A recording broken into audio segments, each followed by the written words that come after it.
કાશ્મીરના હુમલામાં 3 ગુજરાતીઓના મોત, મૃતકોના નશ્વર દેહ વતન પરત ફરશે. મંત્રીઓને ભાવનગર, સુરતની જવાબદારી સોંપાઈ. મંત્રી કુંવરજી બાવળિયા ભાવનગર જશે. મંત્રી પ્રફુલ્લ પાનસેરિયા સુરત જવા રવાના. ભાવનગરના 2 મૃતકોના નશ્વર દેહ ભાવનગર પહોંચશે. ભાવનગરમાં મંત્રી કુંવરજી બાવળિયા હાજર રહેશે. મૃતકની અંતિમ ક્રિયા સુધી કુંવરજી ભાવનગર રહેશે. પહલગામ આતંકી હુમલામાં ભાવનગરના પિતા પુત્રનું મોત થતા કલેક્ટર એસપીએ મૃતકના પરિવારજનોની મુલાકાત લીધી. મૃતકના પરિવારજનોને પાઠવી સાંત્વના.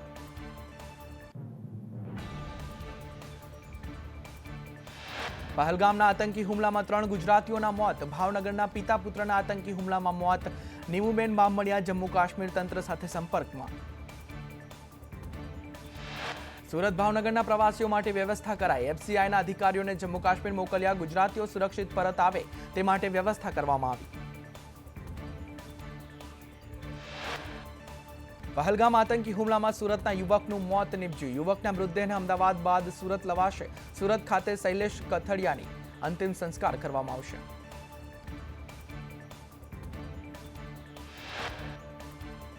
પહલગામ આતંકી હુમલામાં સુરતના યુવકનું મોત નીપજ્યું. મૃતક શૈલેષભાઈ નાના વરાછાના હરિકુંજમાં રહેતા હતા. મૃતકના ઘરમાં રહેતા ભાડુઆતને જાણ થતા આઘાતમાં સરી પડ્યા.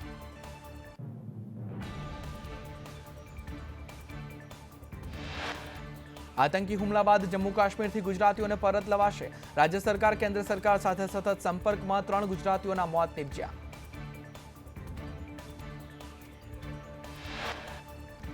જમ્મુ કાશ્મીરથી ગુજરાતીઓને પરત લાવવામાં આવશે. અનંતનાગથી પ્લેનમાં મુંબઈ લાવવામાં આવશે.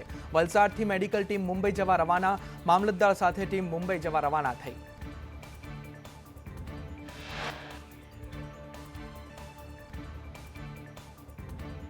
દેશના પ્રથમ જ્યોતિર્લિંગ સોમનાથ મહાદેવની મંદિરની સુરક્ષા સાબદી કરાઈ. દરિયાઈ પેટ્રોલિંગ તેમજ ક્યુઆરટી ટીમમાં વધારો કરવામાં આવ્યો.